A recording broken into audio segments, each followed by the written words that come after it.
Mga kalaro at kababata, at ang bilang laruan natin ng episode na ito ay mula sa Marvel action figure at bubuksan na natin ito at titignan natin kung sino siya at ito na siya.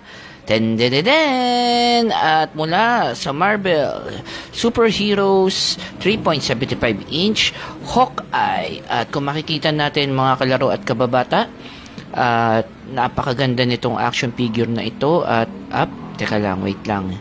Hindi ko mabaliktad yung pero kung makikita natin, napaka-astig ng itsura niya. At kung titignan natin, nagagalaw-galaw ang ulo niya, nai-split siya, at magandang articulation niya. Yung paa niya ay nagagalaw, pati ang sa kabila. So kung makikita nyo, may serial number siya, at meron siyang tatak na nakikita ko na Hasbro. At kung makikita natin mga kalaro at kababata, in-order ko to mula sa Shopee sa halagang 200 pesos at sulit na sulit itong action figure na ito sa halagang 200 pesos. Kung makikita natin mga kalaro at kababata, ang detalye at itsura nito ay napaka-astig at talagang napakagwapo niya at pwedeng ibagay sa iba pang mga action figure lalo na sa Avengers.